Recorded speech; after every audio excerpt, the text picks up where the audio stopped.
Hello, everybody. Hello, thank you, everybody joining us here in the studio. Thank you, everybody out in the wonderful world of the internet for watching, and thank you, Kevin, for coming on, joining us today. Pleasure. Thank you for having me.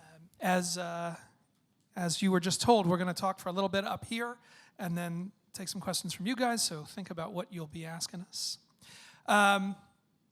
So we got a new Candlebox record. Yep. Big excitement. Very excited. Yeah. So let's, it's the silly question, but you've got a striking title on here, Disappearing in Airports. What's the hidden or not so hidden meaning to that as a title here? Well, I think we all know what it's like to go to an airport, but it's actually a painting that was done by a friend of mine. His name was Scott Rivers Fisher. Young gentleman that was really kind of getting a start in the art world, that I was a big fan of his work.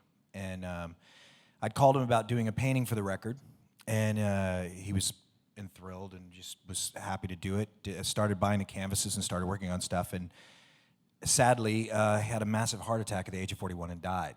So his sister reached out to me and said, we have this piece that we think is pretty great, and sent it to me, and I said it would be an honor for us to put it on the album. So the title is really his, and it's to honor Scott and his art, and what he, I think, was just touching on as an artist. I'm a huge fan of abstract pieces, and that's one of them, and it's just really to kind of let the world know who he was. Did that idea or that phrase seem to fit where the music was going? I mean, was it, does it stand alone, or was there something that you felt like, okay, we can kind of get with that? It really did. I think the record is, it's a movement entirely. Every song has a different kind of direction, and kind of like airports, we're all going in different places. We get there and we do our thing and wait for our flight, and you're off to Europe, or you're off to Australia, you're off to LA, Nebraska, whatever, and that's kind of how the songs feel. They kind of feel as though you're going someplace. And it's interesting for me, doing this for 25 years, I've never been a fan of a Candlebox record. There's 5, 6 songs that I really like. There's a couple I'm skip.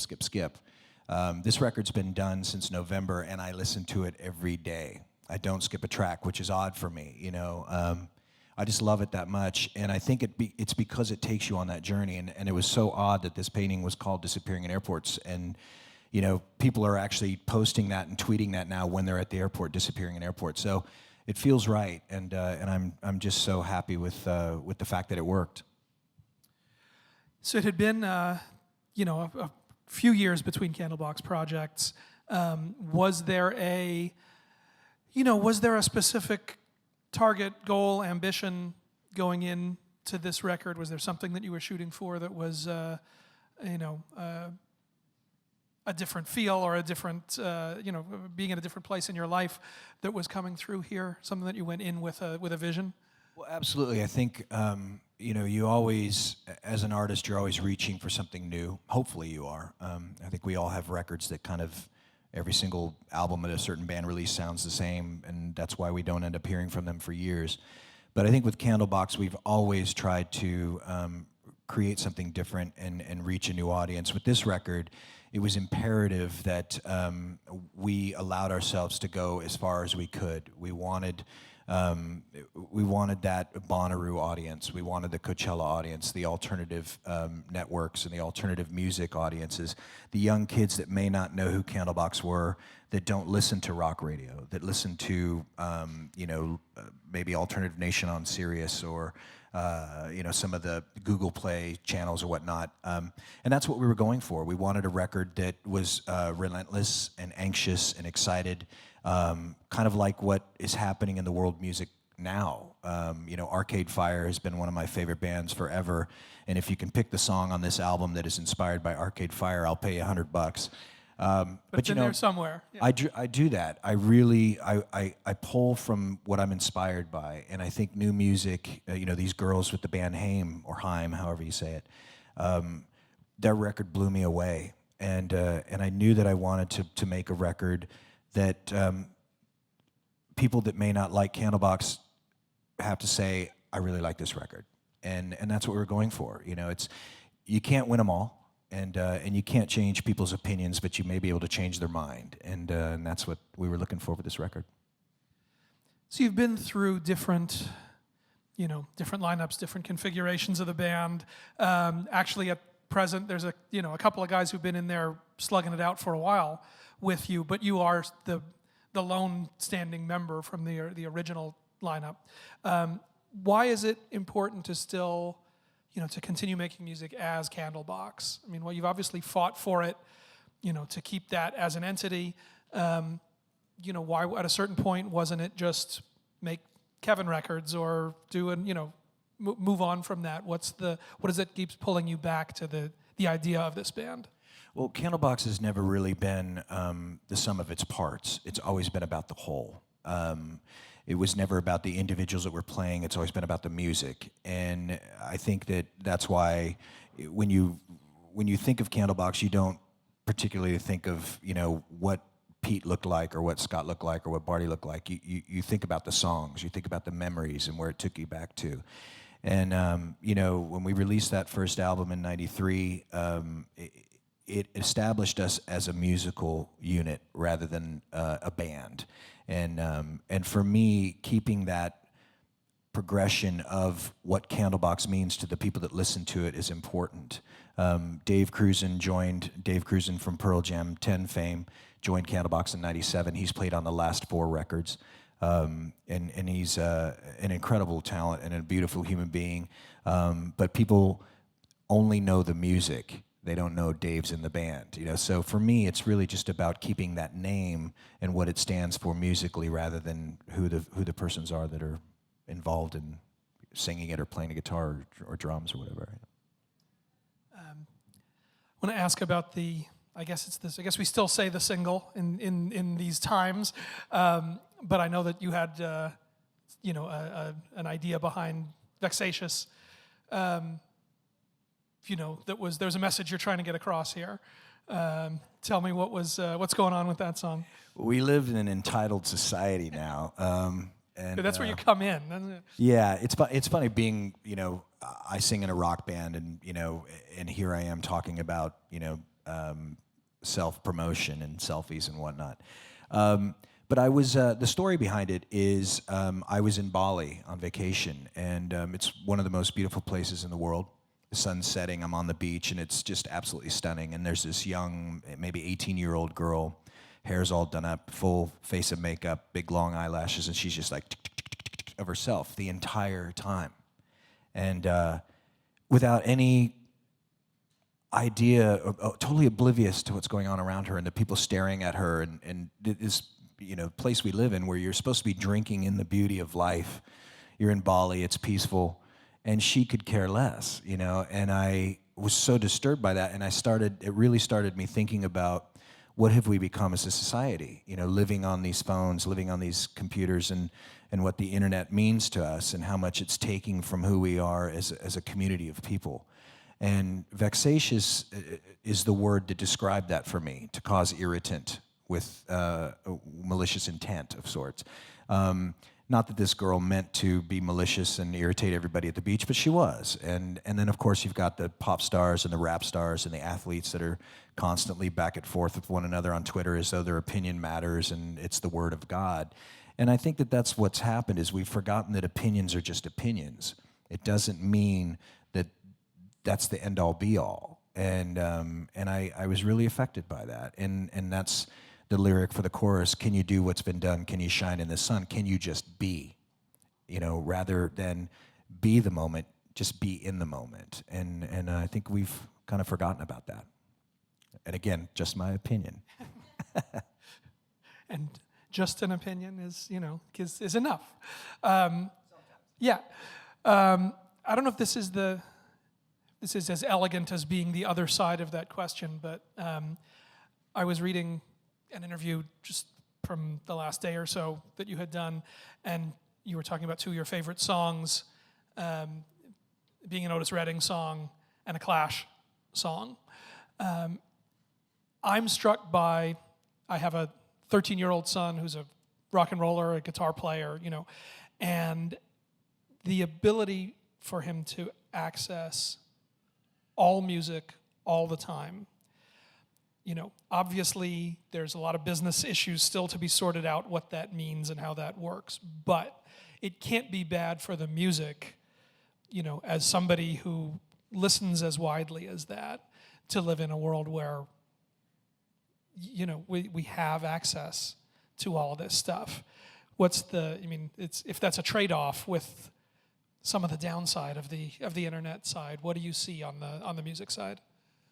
Well, everything's a trade-off. I think life in general, but music is, and I think we can all agree, is without it, there's no meaning to life. We hear it everywhere we go. We hear it all the time. Just somebody speaking. There's a music to your voice, the way you ask questions, and I think that is the beauty of what it is. I remember I think it was about 97, I had a conversation with Guy Osiri at Maverick about, the internet and what was happening and things that were taking off. And we were talking about, how is this going to be regulated? How do you continue to collect a royalty for something like this? Because it's going to be everywhere at some point. And even then, I had friends that were working at Microsoft and at Apple that were telling me, man, this stuff's going to be everywhere, So the trade-off is that you lose a bit of income. But I didn't get into the business of music to make a living. I was born with this. This is something that I remember at the age of 6, the first time I heard my mother play Otis Redding, I want to do that. I played in bands since I was 7, 8, 9, 10, 11, 12, 13, 14, 15, 16, and on and on and on. Music was something I was supposed to do. I happened to be lucky enough to make a living at it. I don't look at it as the end-all, be-all of my life. I'm happy that there is an opportunity out there, AOL, where people can pull these songs, like you said, anything in the world you've been looking. There's a song by a band called Belphegor that I was looking for years called All That We Wanted, or All That I Wanted. There it is. Of course, I went and bought the record from iTunes, but, that's an amazing thing. And I don't make enough money to be angry about, music being traded on the internet. If I'm a Radiohead or somebody like that, maybe a little bit more concerned about it. But, it's a trade-off. As technology advances, as life moves on, we're going to lose things, we're going to gain things. That's what we're supposed to do. I think that we're put here to learn lessons, and lessons are learned the hard way sometimes. But the fact that anybody can find a Candlebox song anywhere in the world, maybe not North Korea, but, places like, Malaysia. We sold 100,000+ records there. We've never been, and it's getting bigger and bigger now that Facebook, and we get these messages from people in the Philippines and whatnot. We got to go there. So that's awesome, I'll sell a concert ticket. That'll make up for what I lost to the, the trading. So that's it for me. So for a minute, let's go back. When you talk about playing when you were young and starting, Candlebox emerged from what has become one of the mythic moments in rock and roll history. The fact that the band came out of that, early 90s Seattle community. What do you think of when you think back to that time? Was there a sense that there's a extra special thing that's going on, or was everybody just going about their business and then this whirlwind set in? I think everybody knew it. I moved there in 1984. I was 14 years old. I moved from San Antonio, Texas, and even then, the first week that I was in Seattle, I went to see Soundgarden play.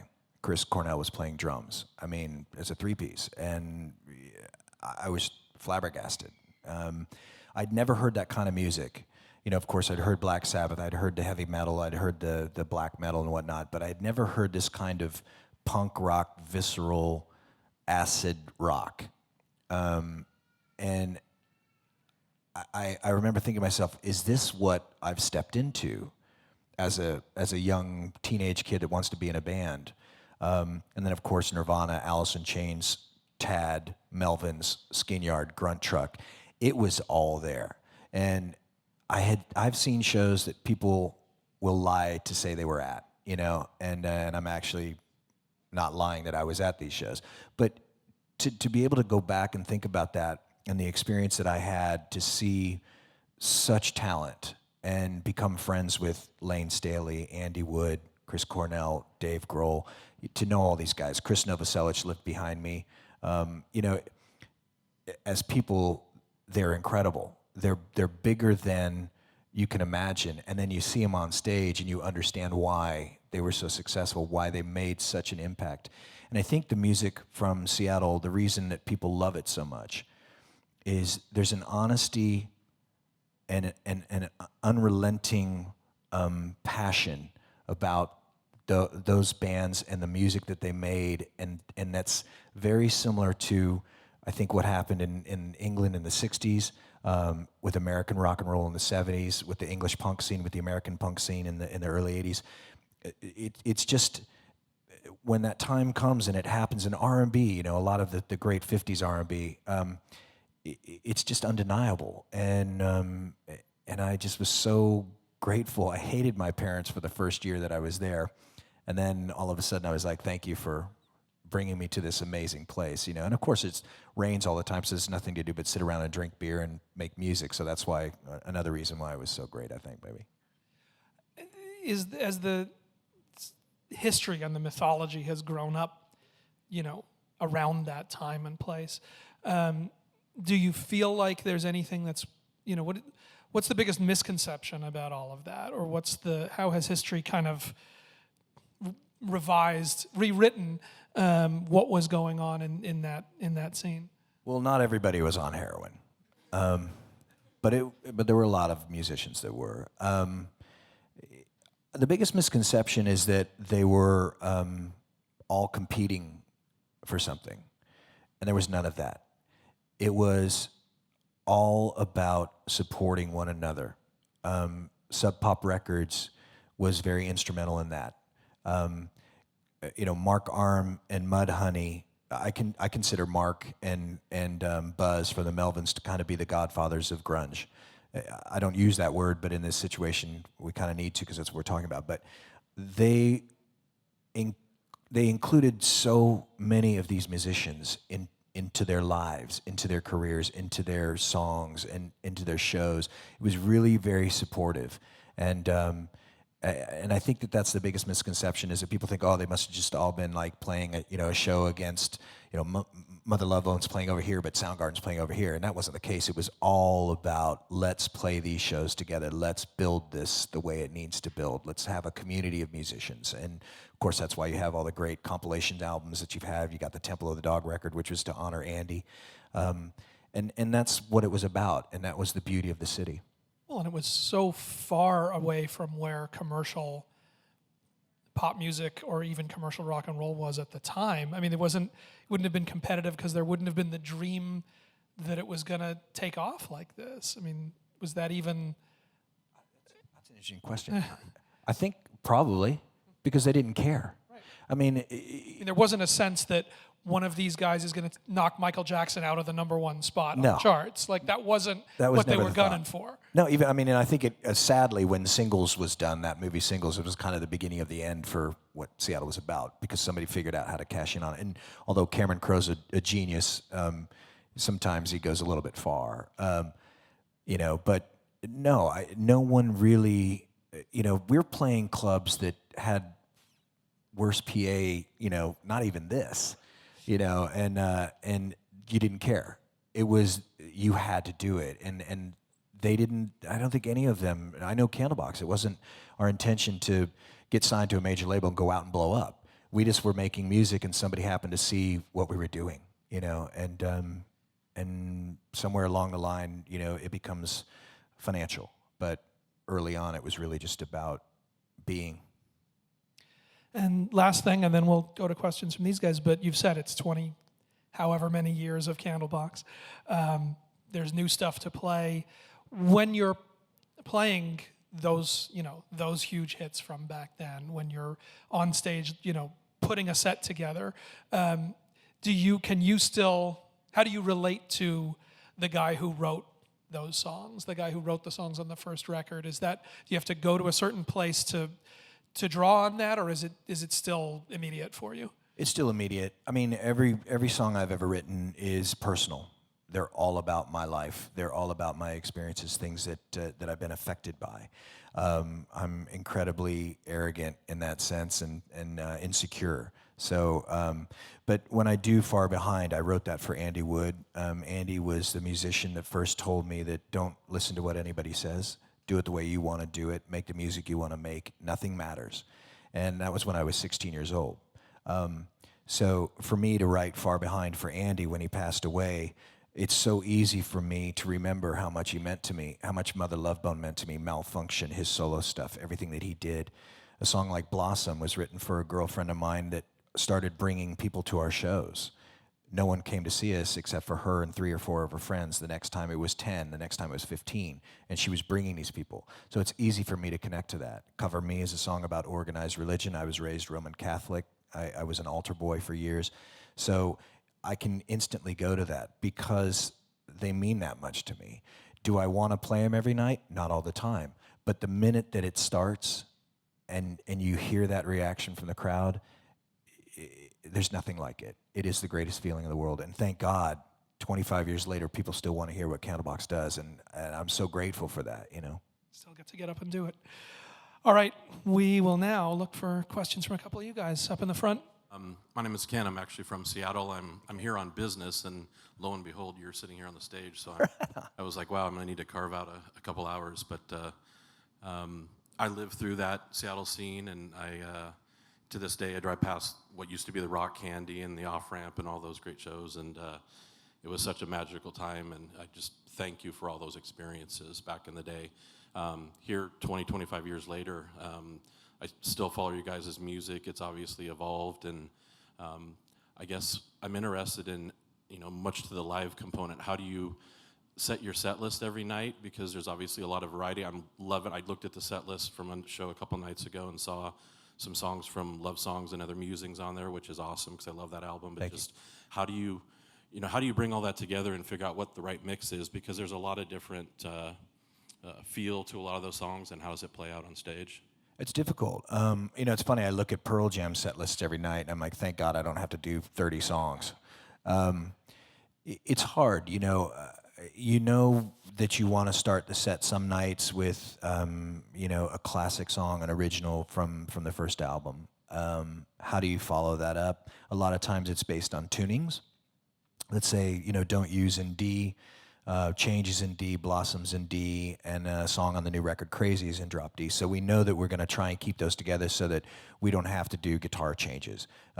We can move right into the song, because for us it's all about momentum. We want that set to continue. We don't like to stop and take a break and walk off and the lights go black and stuff. It's really about keeping it going. We play 2 hours a night. So I also have to keep in mind that if I'm doing this many number of songs at the top that stack in my upper range as a vocalist, I need to drop down midway through so that I can give my voice a rest, because I know I've got another 35, 45 minutes to go. So that you have to keep in mind as well. And there's, of course, the songs that we love to play that have to be in the set. We love playing Breathe Me In, and we love taking that into like a Pink Floyd song or something like that. So it's conscious about the audience and their interaction with us and our interaction with them, and how the set flows based on those types of songs. There are nights that people yell out 10,000 Horses or something like that, and we'll be like, do we know that song? Yeah, we could do it. So there's audibles all the time as well. So it really is just kind of how do we start it and how do we end it, and then what's in between is kind of like the spicy tuna, or tuna with mayo, or whatever we're gonna throw in the middle. So it's just kind of by the seat of the pants, sort of midway through the set, but everything else is conscious, that beginning and that end. Right hey, next. Kevin. I've been a fan since '90s. Has your songwriting or creation process changed at all since you guys first started? Oh yeah, absolutely. We actually know what we're doing now, which is funny. When we first started, Candlebox was interesting. I didn't know Pete, and I didn't know Barty. I knew Scott, our drummer. We needed a guitar player. Scott called up Kelly, who they had played in a metal band in like the early 80s together. And Kelly's like, oh, I paint houses with this guy named Pete. He's a great player. So Pete came down to the studio, and then we needed a bass player, and I called a friend from high school. I was like, hey, do you know anybody who plays bass? And she's like, oh, yeah, Barty. And I was like, who's Barty? She goes, no, Barty. Barty Martin. I was like, I don't know Barty. And she's like, oh, yeah, he was in Europe on, exchange program for 2 years. Well, he's a great bass player. And I know Barty's sister. So we kind of fell together and wrote those songs. Barty, the first day he came to rehearsal, he brought the bass line for Far Behind and the bass line for You. And that was his first day with us. So we knew we had something that was working with him. It took a lot longer for us to write songs back then because we didn't know what one another was capable of. We didn't know what our own talents were. Now, with a record like this, we did this in 12 days. 4 days bass and drums, 2 days of guitar overdubs, 6 days of vocals. Because we knew what we could do. We knew what we were capable of. Now we don't question things. We don't argue over parts. If it's not working, that goes away. What else do you got? I like that. Does it fit with that? Let's make it work. Let's make it fit. And once it does, we roll. So we don't spend a lot of time overthinking the song. Keith Richards said it once. It's like they're out there all over the place. You just grab them and you put it in the guitar or you put it in the microphone.